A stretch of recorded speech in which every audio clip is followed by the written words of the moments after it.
রাবেতাতুল ওয়াহিদিন বাংলাদেশের সংগ্রামী মহাসচিব, আন্তর্জাতিক খ্যাতিসম্পন্ন মুফাসসিরে কুরআন হযরতুল আল্লাম হযরত মাওলানা মুফতি হাসান জামিল সাহেব হাফিজাহুল্লাহ হযরতকে মহাগ্রন্থ আল কুরআন থেকে তাফসীর পেশ করার জন্য সবিনয় অনুরোধ করছি।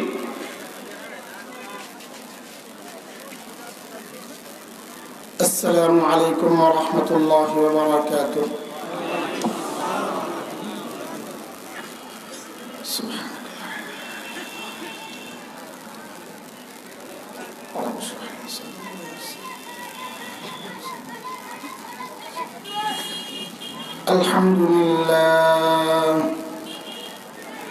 الحمد لله وكفى وسلام على عباده الذين اصطفى. أما بعد فأعوذ بالله من الشيطان الرجيم. بسم الله الرحمن الرحيم.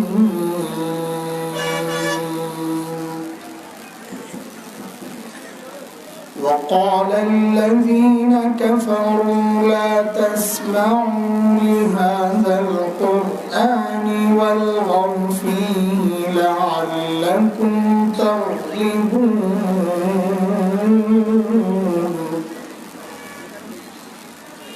فلنذيقن الذين كفروا عذابا شديدا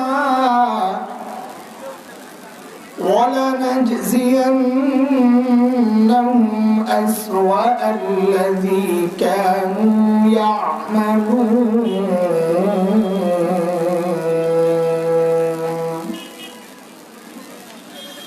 ذلك جزاء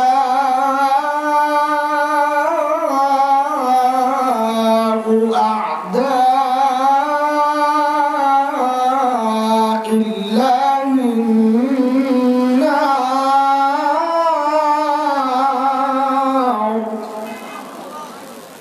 لهم فيها دار الخلد جزاء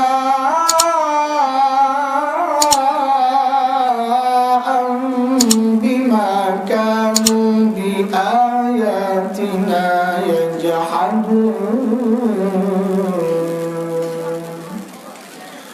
آمنت بالله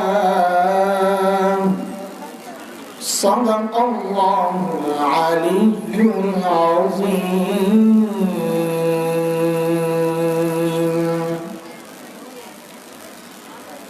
মুফতি মাহমুদ রহমতুল্লাহ আলাইহি তাফসীরুল কোরআন পরিষদের উদ্যোগে আয়োজিত ঐতিহাসিক ঝাউয়া বাজার তাফসীরুল কোরআন মহাসম্মেলনের চলতি অধিবেশনের সম্মানিত সভাপতি, উপস্থিত হযরত উলামায়ে কেরাম, মুরব্বিয়ানে আযম, দূর দূরান্ত থেকে আগত ইসলাম প্রিয় সুধী সমাজ, প্রিয় ছাত্র ভাইয়েরা, যুবক বন্ধুরা, আল্লাহ সুবহানাহু ওয়া তাআলার অশেষ মেহেরবানি, করুণা আর দয়া, যে মহান মালিক লাখো কোটি মানুষ থেকে বাছাই করে দ্বীনি এই মজলিসে আমাকে আপনাকে একত্রিত করেছেন, এটা মালিকের অনেক বড় দয়া আর করুণা। মালিক কোরআনুল কারীমের মধ্যে বলেছেন, দিন বুঝার জন্য আমি যার দিলটা খুলে দেই, দিন শেখা, দিন মানার মানসিকতা যাকে দান করি, যার বক্ষ উন্মুক্ত করে দেই, এটা এত বড় নিয়ামত যে এই নিয়ামত যারা পায় ওই বান্দা সারাক্ষণ মালিকের স্পেশাল নূরের আওতায় থাকে। আল্লাহ সুবহানাহু ওয়া তাআলা বলেন, দুর্ভাগ্য তো তাদের জন্য যাদের দিল শক্ত, দিন বুঝে না, বুঝতে চায় না, চেষ্টাও নাই, ইচ্ছাও নাই। হযরত উলামায়ে কেরাম তাদেরকে দিন বুঝান, তারা বুঝে উল্টাটা, লাগে ঝামেলা। উলামায়ে কেরাম চান বুঝাইতে, তারা চায় খেলতে। উলামায়ে কেরাম বলে বুঝো, তারা বলে আসো খেলা হবে। ভাই খেলার জিনিস দিয়ে খেলতে হয়, বোঝার জিনিস বুঝতে হয়। বোঝার জিনিস দিয়ে খেলা যায় না, বোঝার জিনিস বুঝতে হয়, এটা দিয়ে খেলতে হয় না। খেলার জিনিস আলাদা। আমরা তো তোমাদের সাথে খেলার জন্য এই দায়িত্ব নেই নাই, এই দায়িত্ব নিয়েছি তোমাদেরকে দিন বুঝানোর জন্য। তো যাদেরকে দিন বুঝানো যায় না, মালিক বলেন দুর্ভাগ্য তাদের জন্য যাদের দিল শক্ত, যাদের এই স্বভাব, দিন বুঝতে চায় না, দিন শক্ত। মালিক বলেন তারা স্পষ্ট গুমরাহিতে নিমজ্জিত। সূরা জুমার আয়াত নম্বর 22 রব্বুল কারীম বলেন أفمن شرح الله صدره للإسلام فهو على نور من ربه فويل للقاسية قلوبهم من ذكر الله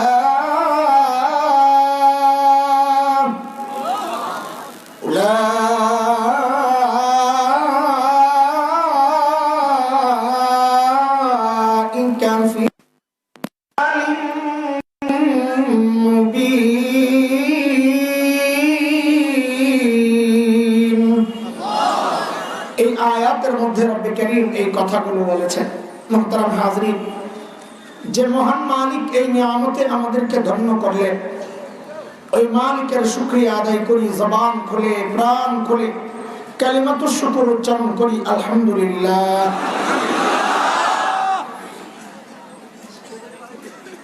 আমি সূরা হামিম আস-সিজদা, সূরা ফুসসিলাত নামে যেটা পরিচিত, ওই সূরার 3টা আয়াত তিলাওয়াত করেছি। আল্লাহর কাছে তৌফিক চাই যে মাকসাদে এই আয়াতগুলো তিলাওয়াত করেছি, ওই দিলের কথাগুলো যেন জবান দিয়া ফুটায় আপনাদেরকে বুঝাইতে পারে। সময়ের কিছু জরুরি কথা।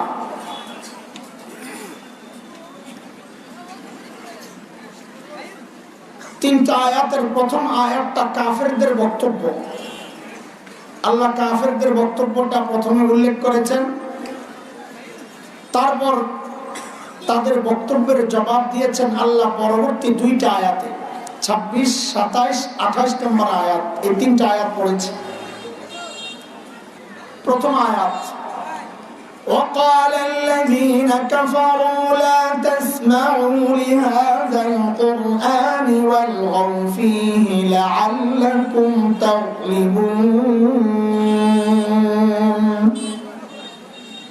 কাফেররা বলে এই কোরআন শুনবা না, ওয়ালগাউ ফীহি, যেখানে কোরআনের আলোচনা হবে, তিলাওয়াত হবে, সেখানে বিশৃঙ্খলা সৃষ্টি করবা, বাধার সৃষ্টি করবা, যেন অন্যরাও শুনতে না পায়। কাফেরদের কথা কেন? লাআল্লাকুম তাগলিবুন, মুসলমানদের বিরুদ্ধে, কোরআনওয়ালাদের বিরুদ্ধে জয়ী হওয়ার একটাই রাস্তা, তাদেরকে কোরআন শুনতে দিও না, তাইলে তোমরা জয়ী হবা। মাহফিল করতে দিবা না, তাইলে তোমরা জয়ী হবা। কোরআনের তাফসীর করতে দিবা না, তোমরাই জয়ী হবা। কাউকে শুনতেও দিবা না, নিজেও শুনবা না। এটা কাফেরদের বক্তব্য। জবাবে আল্লাহ পরবর্তী 2 আয়াত দিচ্ছেন জবাব। মালিক বলেন فَلَنُذِيقَنَّ الَّذِينَ كَفَرُوا عَذَابًا شَدِيدًا وَلَنَجْزِيَنَّهُمْ أَسْوَأَ الَّذِي كَانُوا يَعْمَلُونَ। আল্লাহ বলেন যারা কাফির তাদেরকে আমি অবশ্যই অবশ্যই কঠিন শাস্তি ভোগ করাবো, এবং তাদের এই অপকর্মের শাস্তি আমি আল্লাহ তাদেরকে কড়ায় গন্ডায় বুঝিয়ে দিব। শেষ আয়াতে মালিক বলছেন যালিকা জাযাউ আ'দাইল্লাহিন নার لهم فيها دار الخلد جزاء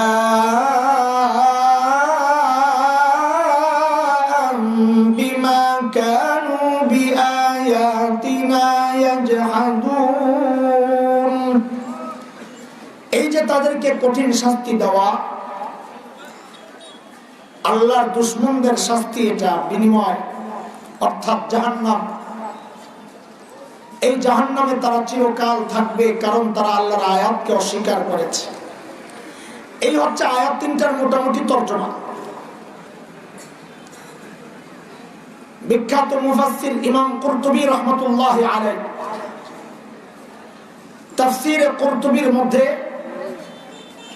এই আয়াতগুলোর তাফসীর করতে গিয়ে রাইসুল মুফাসসিরিন হযরত আব্দুল্লাহ ইবনে আব্বাস রাদিয়াল্লাহু তাআলা আনহুমার একটা বর্ণনা এনেছেন। তিনি বলেন, এই আয়াতগুলো আল্লাহ মক্কার কাফিরদের সম্পর্কে নাযিল করেছেন। বলেন তো কাদের সম্পর্কে? মক্কার কাফির, এটা একটা ব্যাপক শব্দ। নবী আলাইহিস সালামের আগেও যে কাফিররা ছিল তারাও মক্কার কাফির, নবী আলাইহিস সালামের পরেও যারা কাফির ছিল তারাও মক্কার কাফির। কিন্তু সব কাফির উদ্দেশ্য না।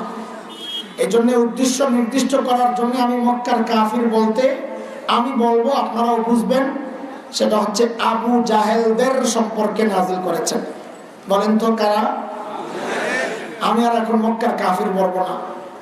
যদিও ইবনে আব্বাস রাদিয়াল্লাহু আনহুমার রিওয়ায়াত হচ্ছে মক্কার কাফির, আমি মক্কার কাফির বলবো না, আমি এটা তর্জমা করব আবু জাহেলদের সম্পর্কে নাযিল করেছে বুঝার জন্য। আমার বলাও সহজ হবে, আপনাদের সহজে বুঝতে পারবেন যে কোন যুগের কাফিরটা এরা। বলেন কারা? আবু জাহেলদের সম্পর্কে আল্লাহ এই আয়াতগুলো নাযিল করেছে। আবু জাহেলদের বক্তব্যের মূল পয়েন্ট দুইটা। এক, নিজে কোরআন শুনবা না, দুই, কাউকে শুনতে দিবা না, হট্টগোল তৈরি করবা, বাধার সৃষ্টি করবা, বিশৃঙ্খলা করবা। এই দুইটা কথা। মূলত এই বক্তব্যগুলো আবু জাহেলদেরও না, মূলত বক্তব্যগুলো হচ্ছে ইবলিসের। কার? ইবলিস সব যুগের আবু জাহেলদেরকে দিয়া এই কাজটা করায়। যুগের যে কিতাব আছে ওই কিতাব থেকে বান্দাকে দূরে সরানোর চক্রান্তের অংশ হিসাবে প্রত্যেক যুগের কিছু আবু জাহেল থাকে, এদের মাধ্যমে ইবলিস এই কথাগুলো বলায়, এই কাজটা করায়, এই মিশন বাস্তবায়ন করায়। আচ্ছা রাখেন, ঠিকঠুক পরে গিয়ে আগে বয়ানের একটা ধারা বুঝালাম, কোন ধারায় কথাটা বলবো তা আপনাদের বুঝতে সহজ হবে ইনশাআল্লাহ। ভাই আমি উড়া দূরে কথা বলতে পারবো না, একদম আগা থেকে গোড়া পর্যন্ত এক লাইনে কথা চলবে, মনোযোগ লাগবে। বুঝে আসছে না কথা? পুরোপুরি মনোযোগ লাগবে ইনশাআল্লাহ। আছে ইনশাআল্লাহ? থাকবে না ইনশাআল্লাহ? তাইলে কিছু কথা বুঝে আসবে, যা বলতে চাই হয়তো বুঝবেন, নাইলে খামাখা ভালো লাগবে না। গলা ভাঙ্গা পাবলিক, আমার কথা কি মজা লাগবে আপনাদের? মনোযোগ দিয়ে শুনলে, লাইনের কিছু কথা শুনলে হয়তো একটু ভালো লাগতে পারে, এছাড়া আর কোনো সুন্দর নাই। হ্যাঁ, আমি আমার প্রত্যেকটা কথা কোরআনের আয়াত দিয়েই সাজাবো ইনশাআল্লাহ, যেহেতু তাফসীর ও কোরআন মাহফিল, এই কাজটা করবো ইনশাআল্লাহ। বয়ানের ধারাটা বোঝার জন্য একটা উদাহরণ বুঝেন। উদাহরণ, বাড়িতে মেহমান আসছে, তো বলে আপনি থাকেন, আমি তো গোবিন্দগঞ্জে বাজার থেকে ঘুরে আসি। মেহমান রে মেজবান বলে, বাড়িওয়ালা বলে। তো মেজবান বলে, ভাই শুনলাম গোবিন্দগঞ্জ বাজারে বলে অনেক মাছ ওঠে, আমারও সাথে নিয়ে চলেন না, আমি একটু বাজারটা দেখি। তো মেজবান বাড়িওয়ালা হোস্ট মেহমানকে বলে চলে। তো গোবিন্দগঞ্জ বাজারে গেছে, যা বাড়িওয়ালা মাছ কিনে একবার এক দোকানে, সবজি কেনার জন্য আরেক দোকানে, গোশতের জন্য আরেক দোকানে, চালের জন্য আরেক দোকানে, তরি তরকারি আরেক দোকানে, নানান দোকানে ঘুরতেছে। তো মেহমান বলে কি, আরে ভাই বাজার করবেন ভালো কথা, এত দোকানে ঘুরেন কেন আপনি? তো মেজবান বলে, বাড়িওয়ালা বলে, আরে ভাই কত দোকানে ঘুরবো এটা আপনার বিষয় না। বাজার করতে হইলে এক দোকান থেকে নেওয়া যায় না, নানান দোকানে ঘুরতে হয়, এটা আপনার বিষয় না। আপনি বাজার দেখতে আসছেন, আমার পেছনে পেছনে চলেন। বাজারে অনেক গলি গলি, হারাইয়া গেলে শেষে কপালে খানা জুটবে না। আমি কোন কোন দোকানে যাই এটা আপনার বিষয় না। আপনি দেখবেন খানার টেবিলে খানাটা ঠিক আছে কিনা। কথা বুঝে আসছে? কি বুঝছেন? আমি আপনাদেরকে নিয়ে এখন বাজারে ঘুরবো, একবার ওই দোকান, একবার ওই দোকান, একবার এই বিষয়, আরেকবার এই বিষয়। তবে লাইনের বাজার, একবার তরকারি কিনে আরেকবার সিমেন্ট কিনতে যাবো না, লাইনের বাজারই থাকবে। আপনি ভাইবেন না কই কই যায়, আমি কই কই যাই এটা আপনার বিষয় না। আপনি দেখবেন ফিনিশিং এ খানার টেবিলে যা বলতে চাই ওটা ঠিক আছে কিনা। বুঝে আসছে? তো বাজার করতেই আমার সময় লাগবে, খাওয়াইতে সময় লাগবে। বাস্তবতাও তাই, খাইতে বেশি সময় লাগে না, বাজার করে রান্না করে গুছাইতে সময় বেশি লাগে। আমার গুছাইতে সময় লাগে। আমার বয়ানের স্টাইলে এটা, ভূমিকা লম্বা থাকে, ফিনিশিং অল্প। কেন? আরে ভূমিকা সাজাইতেই তো সময় যায়, জিনিস তৈরি করতেই তো সময় যায়, ব্যবহার করতে সময় লাগে না। খাওয়াটা আমার পর্যন্ত আসতে কত মেহনত হয়েছে পিছনে, খাইতে লাগছে কতক্ষণ বলেন? এই জন্য আমি আপনাদেরকে নিয়ে এখন বাজারে ঘুরবো। মাঝে মধ্যে মনে করাইয়া দিব আমি কিন্তু এখনো কোথায়, আরে কথা বলেন, বাজারে। বাজারে মাঝে মধ্যে মনে করাইয়া দিব আমি কোথায় আছি, বাজারে আছি। আপনারা খালি আমার সাথে সাথে দেখতে থাকেন আমাদের বাজারটা কেমন। এটা দোস্ত, সব যুগের আবু জাহেলদেরকে দিয়া শয়তান এই বক্তব্য দেওয়া, যোগের কিতাব থেকে মানুষকে বিচ্ছিন্ন করার চক্রান্ত করে। কেন? কারণ শয়তানের চূড়ান্ত টার্গেট হচ্ছে বান্দাকে রব থেকে বিচ্ছিন্ন করা। প্রমাণ শয়তান নিজেই বলেছে। আল্লাহ আমাদেরকে জানিয়েছেন সূরা আরাফ আয়াত 16, শয়তানের বক্তব্য। শয়তান বলে, قال فبما أغويتني لأقعدن لهم صراطك المستقيم। আল্লাহ যাদের কারণে আপনি আমাকে তাড়াইয়া দিয়েছেন, আমি এদেরকে ছাড়বো না। বলে কি করবি তুই? বলে লাআকুদান্না লাহুম সিরাতাকাল মুস্তাকিম, যে রাস্তা দিয়ে তারা আপনার কাছে আসবে, আপনার পর্যন্ত পৌঁছবে, ওই সিরাতে মুস্তাকিমে আমি দখল নিব, তাদেরকে সরায়া দিব। মানে আপনার কাছ থেকে আপনার বান্দাকে আমি বিচ্ছিন্ন করে দিব। এটা শয়তানের চূড়ান্ত টার্গেট, নাম্বার 1 কথা। এই টার্গেট পূরণ করতে শয়তান কোন প্রক্রিয়া গ্রহণ করেছে, পদ্ধতিটা কি, এই পদ্ধতি বুঝার আগে চলেন সূরা রহমান থেকে একটু ঘুরে আসি, আরেক দোকানে যাই। সূরা রহমানের প্রথম 3টা আয়াত একটু খেয়াল করেন ভাই, পুরোপুরি মনোযোগ লাগবে। হারায় গেলে হারায় যাবে, শেষে আমারে দোষ দিতে পারবেন না, কি বললে বুঝলাম না গামাতা। সূরা রহমানের প্রথম 3টা আয়াত একটু খেয়াল করেন। আর রহমান আল্লামাল কুরআন খালাকাল ইনসান। আয়াত 3টার তরজমা আমি করতেছি, আপনারা সিরিয়ালটাও একটু খেয়াল করেন। 1 নম্বর আয়াত রহমান আল্লাহ, 2 নম্বর আল্লামাল কুরআন, যিনি কোরআন শিখালেন, 3 নম্বর খালাকাল ইনসান, যিনি মানুষ সৃষ্টি করলেন। কয় আয়াত? সিরিয়াল দেখেন। প্রথম আয়াত রহমান আল্লাহ, 2 নম্বর যিনি কোরআন শিখালেন, 2 নম্বর কি, 3 নম্বর যিনি মানুষ সৃষ্টি করলেন। মানুষ সৃষ্টি কয় নম্বরে? কোরআন শিক্ষা কয় নম্বরে? কোরআন শিক্ষা কয় নম্বরে? মানুষ সৃষ্টি কয় নম্বরে? 3 নম্বরে। কিন্তু বাস্তবতা কি? আমি আপনি দুনিয়ায় আগে আসছি না আগে কোরআন শিখছি? বলেন না, আগে আসছি, কোরআন শিখছি। তাহলে কোরআনের সিরিয়াল যাওয়া দরকার মানুষ সৃষ্টির আগে না পরে। অথচ আল্লাহ কোরআন শিক্ষার ব্যাপার আনলেন 2 নম্বরে, মানুষ সৃষ্টির ব্যাপার নিলেন। আমাদের বুঝ মতো সিরিয়াল ঠিক আছে না আগ পিছ হয়েছে? বুঝে আসছে কথা? আরে কথা বুঝে আসছে? জবাব কি? আল্লাহ আয়াতকে 8 পিস কেন করলেন? মুফাসসিরিনে কেরাম এর অনেক জবাব দিয়েছেন, আমাদের অত সময় নেই। আমি 2টা জবাব দিব ইনশাআল্লাহ, একটা বুঝানোর জন্য, আরেকটা আমাদের আলোচনাকে সামনে এগিয়ে নেওয়ার জন্য। 1 নম্বর জবাব, আয়াত 8 পিস কেন করলেন? কোরআন শিক্ষার ব্যাপার আগে কেন আনলেন? মানুষ সৃষ্টির ব্যাপার কেন পরে নিলেন? আল্লাহ বুঝাচ্ছেন, এরে আমার বান্দা, তোমাকে আগে বানাইছি, এটা ঠিক, কিন্তু যতক্ষণ পর্যন্ত তুমি 2 নম্বরে আগে, 2 নম্বর মানে আগে, যতক্ষণ পর্যন্ত তুমি কোরআনী শিক্ষায় শিক্ষিত না হবা, ততক্ষণ পর্যন্ত তুমি নিজেকে মানুষ পরিচয় দিবা না। তুমি আগে কোরআনী শিক্ষায় শিক্ষিত, তাইলে তুমি মানুষ 3 নম্বরে। আর না হয় কোরআনী শিক্ষায় যদি শিক্ষিত না হও, তুমি দেখতে মানুষ, আসলে মানুষ না। উদাহরণটা শুনলে আরো বুঝবেন।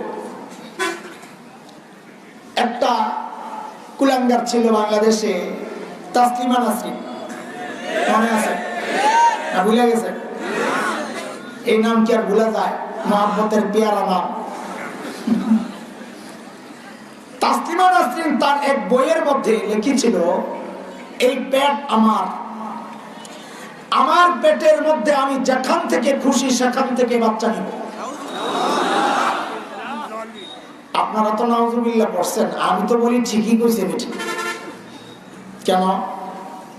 কারণ সে কোরআনী শিক্ষায় শিক্ষিত না, এই জন্য এই কথা আসছে। কারণ এই জন্যই আল্লাহ কইছে আগে কোরআন শিখো, তাইলে তুমি মানুষ, নাইলে দেখতে মানুষ, আসলে মানুষ না। কারণ যেখান থেকে খুশি সেখান থেকে পেটের মধ্যে বাচ্চা নেওয়া, এটা তো মানুষের চরিত্র না, এটা তো কুত্তার চরিত্র। তাসলিমা বুঝাইয়া দিছে আল্লাহর কথাই ঠিক, আমি কোরআনী শিক্ষায় শিক্ষিত না বইলা আমি দেখতে মানুষ, আসলে মানুষটা আমি নাম্বার 1 কুত্তি। এই জন্য যেখান থেকে খুশি সেখান থেকে বাচ্চা নিতে আমিও রেডি। বুঝে আসছে কথা? ওই জন্য আল্লাহ আয়াতকে সিরিয়াল 8 পিস করছেন। আচ্ছা, এটা বোঝানোর জন্য বললাম, আলোচনাকে সামনে এগিয়ে নেওয়ার জন্য এই ব্যাখ্যা যথেষ্ট না। পরবর্তী ব্যাখ্যা শোনেন। আয়াতগুলোকে উপর থেকে নিচের দিকে সাজান। উপরে আর রহমান, মাঝখানে আল্লামাল কুরআন,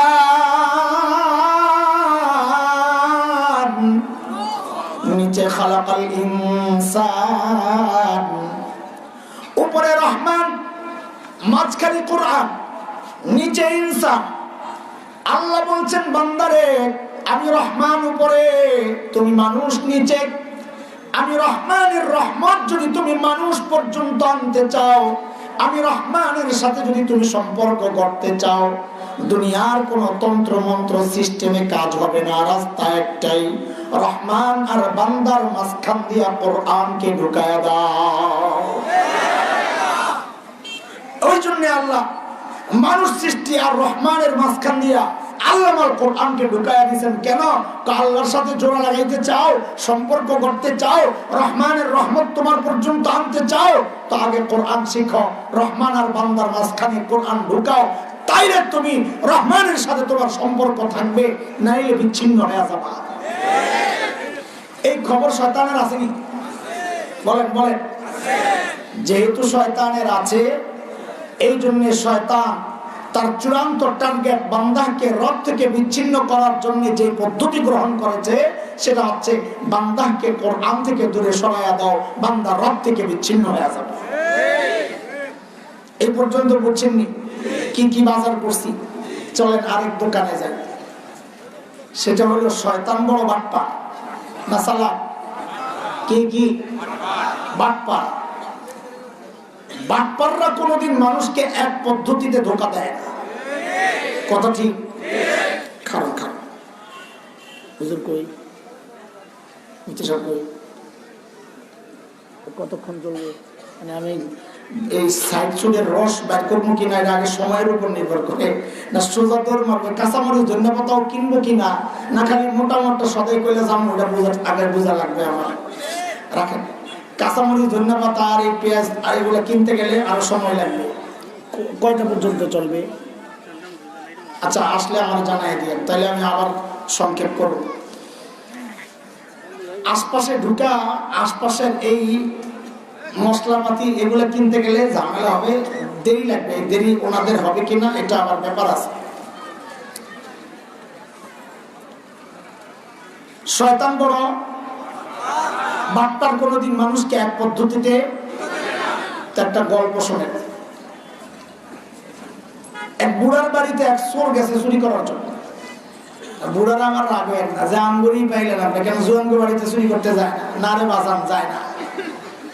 এখন চোরারা জুয়ানগো বাড়িতে চুরি করতে যায় না কেন? যে বাড়িতে যায় দরজা বা জানালার ফাঁক দিয়ে যখন দেখে ঘুমাইছিনি, দেখে ঘুমায় নাই, আল্লাহর বান্দা শুয়ে শুয়ে আসমানের দিকে মোনাজাত দিয়ে রয়েছে, ফেসবুক চালায়। কথা ঠিক নেই তো। এই জন্য এক চোরাই গেছে এক বুড়ার বাড়িতে চুরি করতে। চোরাই জানে না বুড়াও যে ফেসবুক চালায়। ওরে বাপ, চোর জানে না বুড়াও যে ফেসবুক চালায়। বলবেন তোমরা আবার মনে করো না বুড়ার ফেসবুক মানে ওই তোমার মতো টিপা টিপি। বুড়ার ফেসবুক হইলো কামড়া কামড়ি, মানে পানসা পায় আর কি। এটা বুড়ার ফেসবুক, প্রত্যেকের আলাদা আলাদা ফেসবুক। তো বুড়া কম্বল মুড়ু দিয়া চোখ বন্ধ করে পান চালায়, ঘুমায় না ঘুমায় না ঘুমায় না। চোর ঘরে ঢুকছে, বুড়া টের পেয়েছে, কিন্তু বুড়া কিছু বলে টলে না, কারণ এই ঘরের ভেতরে যদি ধরে তো চোর কড়িটনি দিয়া পালাইব, চিৎকার দিলেও কেউ শুনবে না। তো বুড়াও তো চালাক কম না, কয় রাত্রি খালি বাইর এরপরে যায় তোরে ধরে। চোরে গাঁটটি গুটি গোল করে নিয়ে বাহিরে উঠানে রাখছে। উঠান বুঝেন কি বলে, সামনের আঙ্গিনা রেখে উঠানে নিয়ে রাখছে। চাচা, বুড়া চাচা আস্তে করে যায় চোরে কাপ করে যায় ধরছে জোরে সোরে। চোর তো ডিজিটাল চোর। আগেরকার দিনের চোরেরা খালি গায়ে যায় তো তেল তেল মাইখা ধরলে যেন পুরুত করে বেরিয়ে যায়। এখনকার চোরারা তো ডিজিটাল, তেল শরীরে মাখে না, মাথায় মাখে, ঠান্ডা রাখে, ধরলে যেন বুদ্ধি করে বেরিয়ে যায়। তো যেই না চোরারে চাচায় ধরছে, চোরে লড়ে চলে না। চাচার মুখের দিকে তাকায় রয়েছে, কিরে কই যে চুরি করতে আসলাম? কই এসস? কই চিন্তা করতেছি। কি করতে চাস? বাজান আপনার চেহারাটা না পুরো আমার আব্বার মতো। হায় রে, চাচার ছেলে থাকে বিদেশ, বহুদিন আব্বা ডাক শুনে না। যেই না আব্বা বলছে শব্দটা, দিলটা নরম হয়ে গেছে। তাও একটা ভাব রয়েছে, বুড়ারও একটা ভাব আছে। তো চুরি করতে আসিস কেন? করেই তো চিন্তা করতেছে, আমার লইয়া থানায় চলে। চল। তো থানার দিকে রওনা দিস।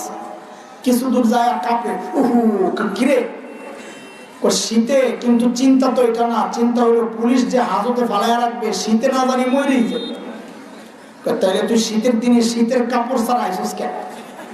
বলে বাজার আমি কি শীতের কাপড় ছাড়াইছিলাম? একটা চাদর গায়ে দিয়ে আসছিলাম। চাদর গায়ে দিয়া ঘরের সামান গুছাইতে ঝামেলা, এই জন্য চাদরটারে রাইখা গাট্টিটা ঠিক করছি। মনে করছিলাম গাট্টিটা রাইখা আবার চাদর টানতে যাবো, এর মধ্যেই তো আপনি ধরলেন। তোর চাদর কই? আপনার ঘরে। তো এখন একটু যদি সুযোগ দেন আমি চাদরটা লইয়ে, আচ্ছা তুই যা। চাচা মালের সামনে সরাই গেছে চাদর আনতে।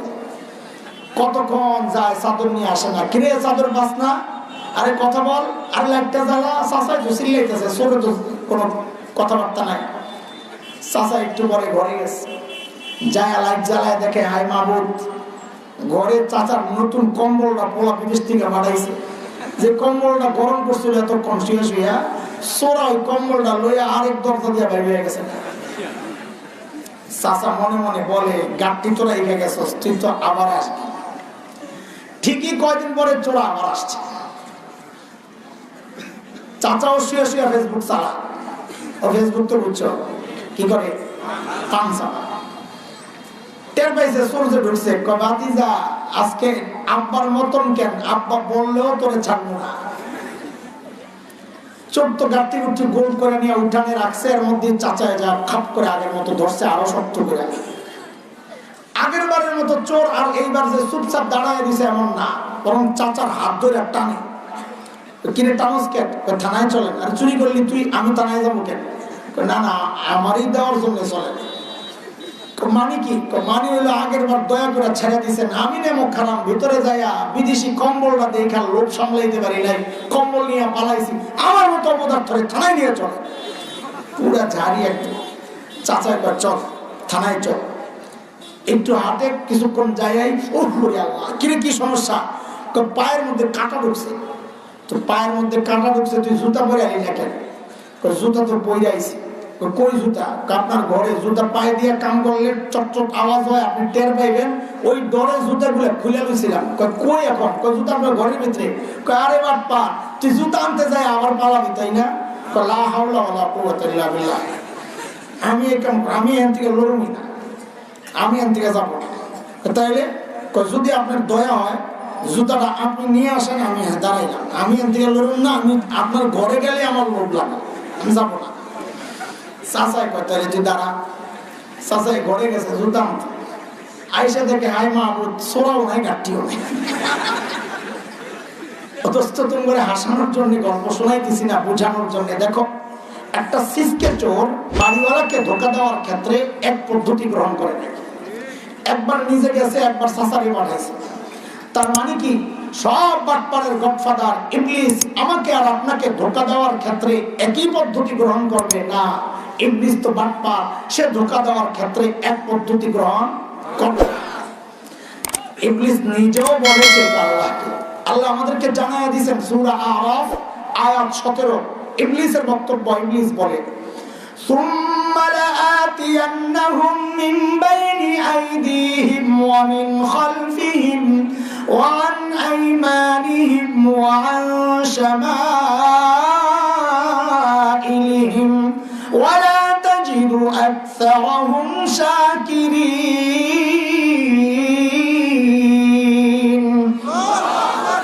আল্লাহ আমি আপনার বান্দাকে সামনে দিয়ে, পেছন দিয়ে, ডান দিয়ে, বাম দিয়ে চতুর্মুখী হামলা করো। মুফাসসিরিন কিরাম বলেন এর অর্থ হচ্ছে ইবলিস মানুষকে এক পদ্ধতিতে ধোঁকা দেয় না, নানান পদ্ধতিতে ধোঁকা দেয়। এই জায়গায় কয় পদ্ধতির কথা বলা আছে? কয়টা বলেন না? সামনে দিয়া, পেছন দিয়া, ডান দিয়া, বাম দিয়া, কয়টা বলেন? কয়টা? আল্লাহ বলেন এরে বান্দা শোন শোন, 2 আয়াত পর 20-21 নম্বর আয়াত সূরা আরাফ, 2 আয়াত পর আল্লাহ বলেন এরে আমার বান্দা দেখ। তাহলে কি দেখবো মালিক? বলে দেখ তোর বাবা আর মাকে ধোঁকা দেওয়ার ক্ষেত্রেও শয়তান এক পদ্ধতি গ্রহণ করে নাই, 4-4টা পদ্ধতি গ্রহণ করে তারপর তোর বাবা আর মাকে ধোঁকা দিছে। আল্লাহ দেখাই দিচ্ছে না হারি মালিক কত সহজ করছেন আমাদের জন্য, সতর্ক করার জন্য কত পন্থা অবলম্বন করছেন। প্রথমে ইবলিসের চ্যালেঞ্জ দেখাইছে, এরপরে পদ্ধতি দেখাইছেন, এরপর উদাহরণ দেখাইতেছেন যেন আমরা সতর্ক হই। আমাদের তো খবরও নাই এগুলা। মালিক দেখাচ্ছেন আমার বাবা আর মাকে ধোঁকা দিয়েছে শয়তান কয় পদ্ধতিতে? মালিক বলেন সূরা আরাফ আয়াত 20-21, মালিক বলেন ফাওয়াসওয়াসা লাহুমাশ শাইতান লিইউবদিয়া লাহুমা মা উরিয়া আনহুমা মিন সাওআতিহিমা وقال ما نهاكما ربكما عن هذه الشجرة إلا أن تكونا ملكين أو تكونا من الخالدين وقاسمهما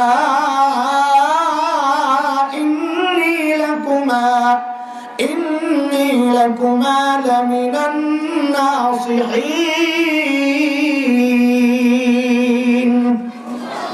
বলো এবার পদ্ধতি কয়টা? বলেন পদ্ধতি কয়টা? খেয়াল করেন আমার বাবা আর মাকে ধোঁকা দেওয়ার ক্ষেত্রে শয়তান কয় পদ্ধতি গ্রহণ করেছে? কয়টা? মনোযোগ আছে?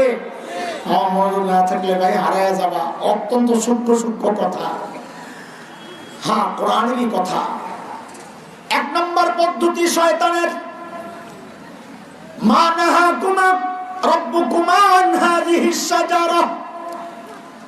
শয়তান এসে জিজ্ঞেস করে এই গাছের ফল কেন আপনারা খান না, কেন খান না? বাবা আদম মা হাওয়া জবাব দিয়েছেন আল্লাহ নিষেধ করেছেন খাইতে, এই জন্য খাই না।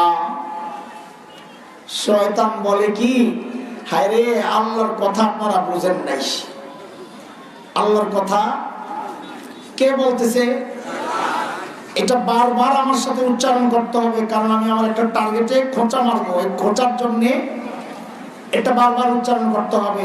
এই আল্লাহর বক্তব্যের ব্যাখ্যা দিচ্ছে কে? তাফসীর কে করতেছে? মুফাসসির হুজুরের নাম কি? বলেন না, বলেন না। এই জায়গায় মুফাসসির হুজুরের নাম কি? আল্লাহর কালামের সর্বপ্রথম ব্যাখ্যা দিয়েছে যে মুফাসসির, ওই মুফাসসিরের নাম কি?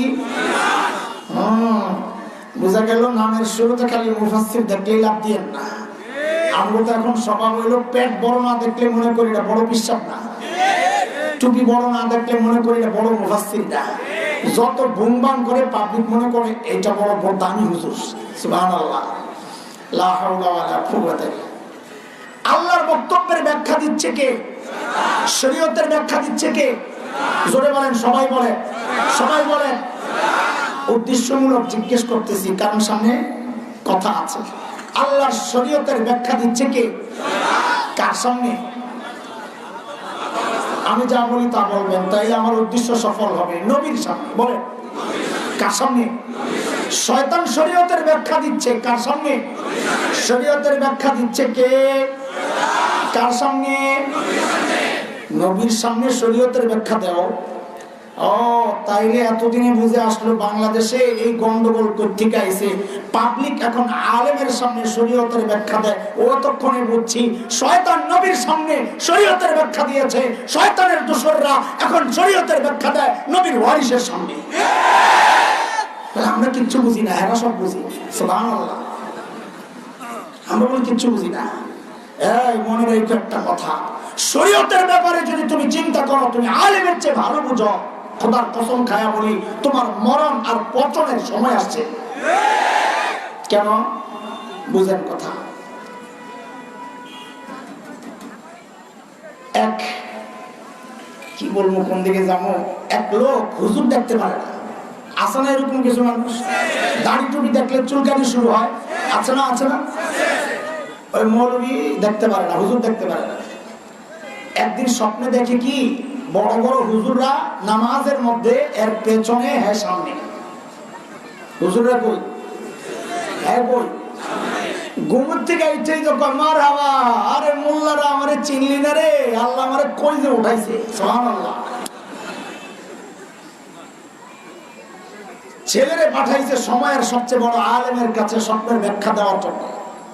দেখবি হুজুররা আমারে দেখতে পারে না, তো দেখবি উল্টা পাল্টা ব্যাখ্যা দেয়। যা। ছেলে গেছে হুজুরের কাছে, যা বলে হুজুর আপা তো একটা আজীব স্বপ্ন দেখছে আজকা। কি স্বপ্ন দেখছে? আব্বু স্বপ্ন দেখছে আপনারা হুজুররা নামাজের মধ্যে। কোথায়? আপনারা হুজুররা সব পিছনে, আব্বা সামনে। হুজুর কয় নাউজুবিল্লাহ, আল্লাহ আল্লাহ আল্লাহ, তোর আপনার তো মরণের সময় হয়েছে রে, তোরা মরে যাবো কা। ওলা কয় দেখছো কারবার, আব্বাই তো ঠিকই কইছে, হুজুররা তো বড় খারাপ। আমার বাবা কত সুন্দর একটা স্বপ্ন দেখলো, আর হুজুর ব্যাখ্যাটা দিল কি? আস্তে আস্তে চিন্তা করতেছে, আজকে থেকে বাপ পুত একজোট, বাপ ছেলে একজোট। হুজুর করে চিনা হয়ে গেছে আমার। বাবারে যায় বলবো যে বাবা ঠিকই কইছো, হুজুররা বড় খারাপ। চিন্তা করতে করতে ঘরে গেছে, যায় দেখে কান্নাকাটি চলতেছে ঘরে। কিসের কিসের কান্নাকাটি? ঘরে ঢুকা থেকে হায় আল্লাহ, বাপ তো মরে গেছে। দৌড়ে আসছে হুজুরের কাছে, হুজুর কিরে কি ব্যাখ্যা দিলেন? কি হয়েছে? আব্বা তো মরে গেছে। হেঁটে তো দিলাম, করে তো আগামাতা কিছু বুঝলাম না। কারে বেকুফ, নামাজের মধ্যে আলেমরা পেছনে, সাধারণ মানুষ সামনে। এটার একটাই উদাহরণ, সেটা হচ্ছে জানাজার নামাজ। পাবলিক সামনে শুয়ে থাকে, আলেমরা পেছনে ইমামতির জন্য দাঁড়ায়। এই নামাজ হচ্ছে শরীয়ত, ইবাদত। দ্বীনের ব্যাপারে যখন সাধারণ মানুষ ভাবে আমি সামনে আগায়া যাব, তাইলে বুঝতে হবে তোমার মরণের আর পচন আর পতনের সময় আসছে। আজকে আমাদেরকে দিন শিখায়, আবার হুমকিও দেয়। আমরা একটা কথা বলতাম, তোমার জানাজা কে পড়াবে?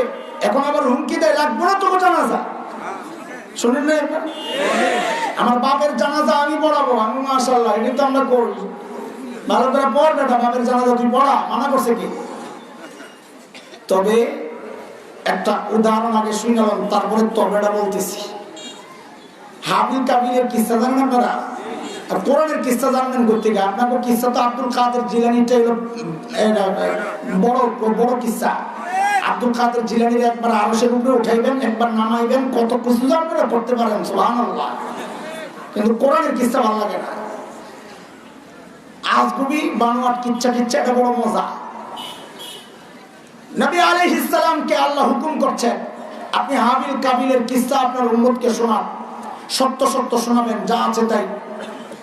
ওয়াতলু আলাইহিম নাবা ইবনাই আদম বিল হক إذ قربا قربانا فتقبل من أحدهما ولم يتقبل من الآخر قال لأقتلنك قال إنما يتقبل الله من المتقين.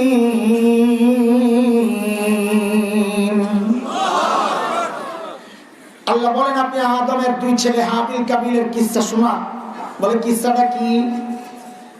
হাবিল কাবিলের মধ্যে একটু গন্ডগোল লাগছে, বিয়া কিনিয়া। ওই সময়ের শরীয়ত ছিল এক সিজনে দুইটা বাচ্চা হতো, এক ছেলে এক মেয়ে। শরীয়ত ছিল পরবর্তী সিজনে এক ছেলে এক মেয়ে যে হতো, আগের সিজনের ছেলে পরের সিজনের মেয়ে, আগের সিজনের মেয়ে পরের সিজনের ছেলে, এইভাবে ক্রস বিয়ে হতো। বুঝে আসছে কথা? এখন স্বাভাবিক ভাবে কাবিলের বোন বিয়ে করবে হাবিল, হাবিলের বোন বিয়ে করবে কে? এটাই নিয়ম, শরীয়ত, ওই সময়ের শরীয়ত। কাবিল দেখে যে তার বোন আকলিমা সুন্দরী, এখন কাবিলের লাগছে হিংসা, সুন্দরী বোন আমারটা তুই কেন বিয়ে করবি, আমারটা আমি বিয়ে করবো। তা হাবিল কয়টা, এটা কোনো কথা হলো? তুমি শরীয়ত মানবা না? শরীয়ত আমি কম বুঝিনি, তোর থেকে আমি কম বুঝি। তুই তো শরীয়ত বুঝোস পিঠা খাই, আমি পিঠা ছাড়াই বুঝি।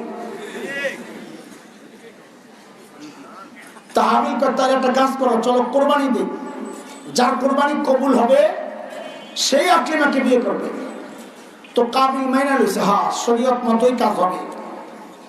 আগে আগে কিন্তু শরীয়ত একবার মানে নাই, এর বিপক্ষে গেছে, এই জন্য এখন নতুন করে আবার শরীয়ত।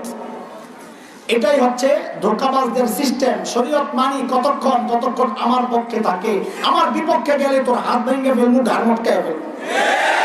এটা কাবিলের সিস্টেম, দুনিয়ার সর্বপ্রথম অপরাধীর সিস্টেম এটা। খেয়াল করেন, এদের অপকর্ম দেখি আর কোরআন দেখি আর আমার বড় মজা লাগে, আর হাসি বসে বসে আছে। কি কারবার, আল্লাহ আগের থেকে কি সেটিং করে রাখছে, আমরা বুঝি না এগুলা। কাবিল বলে হাবিল চল কোরবানি করি। আল্লাহ জানাচ্ছেন একজনের কোরবানি আল্লাহ কবুল করেছেন, আরেকজনেরটা কবুল হয় নাই। হাবিলেরটা কবুল হয়েছে। আর কোরবানি তো আজীব এক খেলা হয়েছে। হাবিল আনছে একটা জন্তু সুন্দর দেখা, ভেড়া বা বকরি। কাবিলে কৃষি কাজ করতো, নিয়ে এসে ঘরে যত পচা তরকারি দিয়ে আসিল সব নিয়ে এসে কোরবানি দিব। নিয়ত খারাপ যে, অসভ্য। ওই এখন দেন না, ঘুষের টাকা দিয়া পাবলিকে দান করে দেয়। কি টাকা করতে গাই? কালো বাজারি, কালো বাজারি। আর বড় দানবীর কাবিলে রয়েছে এগুলা, কোরবানি দিব। আল্লাহ কাবিলের কোরবানি কবুল করে না, আসমান থেকে আগুন এসে যারে জ্বালায় দেয়, ওইটাই কোরবানি কবুল। আল্লাহ বলেন ফাতুকুব্বিলা মিন আহাদিহিমা, দুইজনের একজনের কোরবানি আল্লাহর কাছে মকবুল, ওয়ালাম ইউতাকাব্বাল মিনাল আখার, আরেকজনেরটা কবুল করা হয় নাই। তাইলে শরীয়ত মানেই তো কোরবানি করতে আসছে, তাই না? যেই দেখছে শরীয়ত আমার বিপক্ষে চলে গেছে, কাবিল এইবার কি বলে? লা আক্তুলান্নাক, তোর ঘাড় মটকায়। এখন হুজুররা বলবে লা আক্তুলান্নাক মানে কি ঘাড় মটকানি? না, লা আক্তুলান্নাক মানে হত্যা করা। ঘাড় মটকানি হত্যারই একটা প্রক্রিয়া। এই জন্য আমি তর্জমাটা সময় অনুযায়ী করলাম আর কি, তোমরা বুঝা লইও। শরীয়ত কতক্ষণ মানি? যতক্ষণ আমার পক্ষে থাকে। গত 19 তারিখ আমি ছিলাম কক্সবাজার মাহফিলে। বিবিসি সাংবাদিক কাদির কল্লোল ফোন দিছে আমারে। আগেও মাহফিল নিয়ে নানান সময় নানান ফোন দিয়া তারা সাক্ষাৎকার নেয়। এখন তো কত যে খুশি লাগতেছে, বিভিন্ন জায়গায় মাহফিল বন্ধ হয়ে যাচ্ছে, বুঝেন না? তা এক লোক কোর্টে রিট করেছে ওয়াজ মাহফিল কোরআন হাদিসের রেফারেন্স দিয়ে যেন করতে বাধ্য করা হয় বক্তাদেরকে। এটার জন্য সরকারের কাছে আবেদন জানাইছে অ্যাডভোকেট। ওইটা নিয়ে আমাকে জিজ্ঞেস করছে, আপনি কি বলেন এটা নিয়ে? তা আমি বলেছি, এটা যদি দিনদার কেউ এই রিট করে থাকে তাহলে তো তার উদ্দেশ্য ভালো, আর যদি অপশক্তির কেউ করে থাকে তাহলে তার কথা সত্য মতলব খারাপ। বিষয়টা না, বিষয় হলো কাবিলের ইতিহাস তো আমার জানা আছে। শরীয়ত পক্ষে গেলে আসি, না গেলে তো লাখ তোলার নাক, এটা তো আমার জানা আছে। তা আমি কাদের কল্লোলকে জিজ্ঞেস করলাম, আপনার বিবিসিতে প্রচার করে একটু সরকার পর্যন্ত এই কথাটা পৌঁছায়া দেয় যে আমরা বক্তারা ওয়াজ মাহফিলে কোরআন হাদিসের রেফারেন্স দিয়েই কথা বলবো, কিন্তু আমাদের একটা জানতে চাওয়া, আমরা যখন রেফারেন্স দিয়ে কথা বলবো সরকার মহোদয় বা এই সমস্ত মানুষ না ওটা মানবে তো নাকি? বুঝলেন না? রেফারেন্স দিয়ে কথা বললে মানবা তো না, আবার পরে কইবা লাখ তুলার নাক।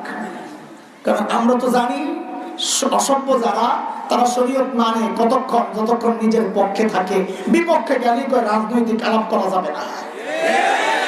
কত সিলেক্সে জীবনে পাইছি রাজনৈতিক বক্তব্য দেওয়া যাবে না। আমি তো বুঝতেই পাই না রাজনৈতিক বক্তব্য কোনটা।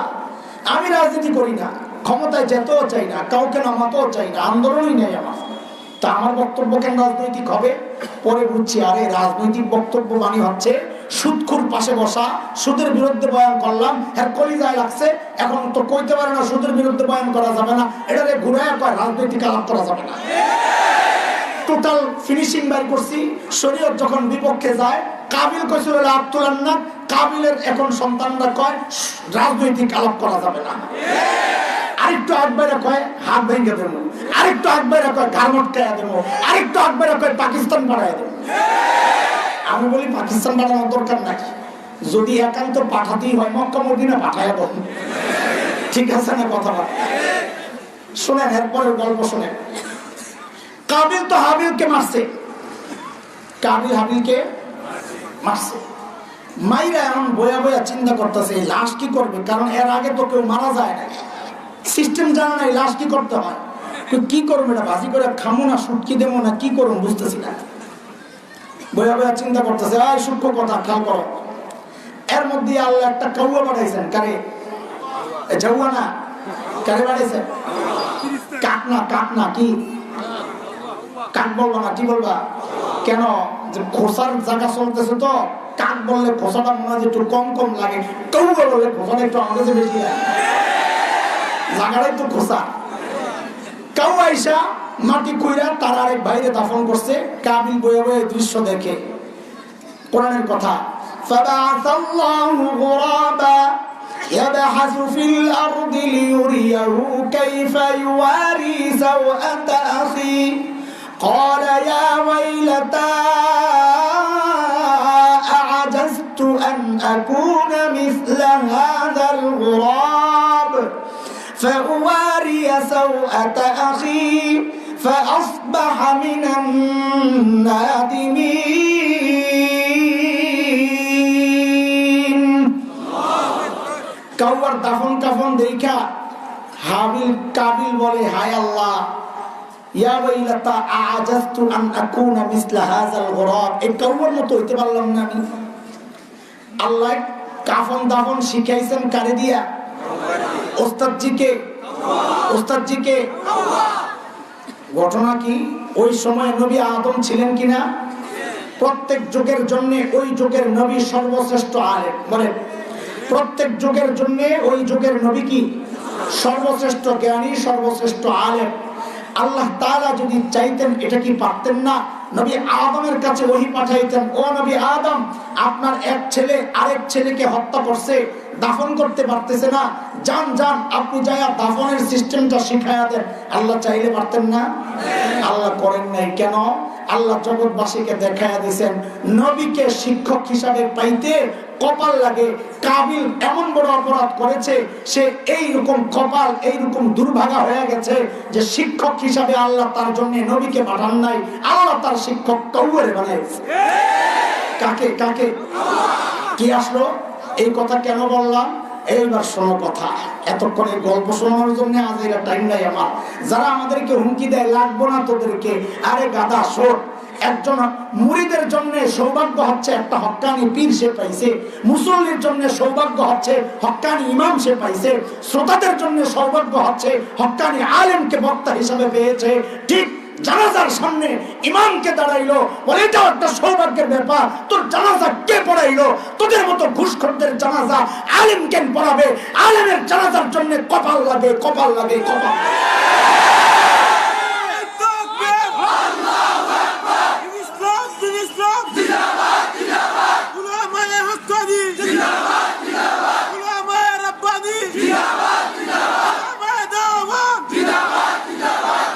শয়তান ধোঁকা দিল এক নম্বর, মা নাহাকুমা রাব্বুকুমা আন হাযিহিস শাজারা, এই ফল কেন খান না? নবী বলেন, মা বলেন আল্লাহ খাইতে নিষেধ করেছেন এই জন্য খাই না। কাহারে আল্লাহর কথা তো আপনারা বুঝেন নাই। শরীয়তের ব্যাখ্যা দিচ্ছে কে? কার সামনে? কাজে আমরা অবাক হই না সাধারণ মানুষ যখন আলেমের সামনে শরীয়তের ব্যাখ্যা দেয়, বলে সিস্টেম এটা নতুন না, এটা পুরান সিস্টেম। শয়তান শরীয়তের ব্যাখ্যা দিচ্ছে নবীর সামনে, শয়তানের দোসররাও শরীয়তের ব্যাখ্যা দেয় নবীর ওয়ারিসদের সামনে। অবাক হওয়ার কি আছে? কথা বলেন না। ব্যাখ্যাটা কি? ব্যাখ্যাটা কি? আশ-শাজারা মারিফা নাকিরের পেজ দিছে শয়তান, আলেমরা বুঝে গেছে। ফল কেন খান না? আল্লাহ মানা করছে। আরে আল্লাহ বুঝেন নাই আপনারা? কি কি বুঝাও? আরে এই যে এখানে 10টা কাঁঠাল গাছ আছে, আল্লাহ আশ-শাজারা মারিফা এক নম্বর নির্দিষ্ট গাছটার কাঁঠাল খাইতে না মানা করছে, আর যে 9টা রয়ে গেছে ওটা তো মানা করে না, ওগুলা খাও।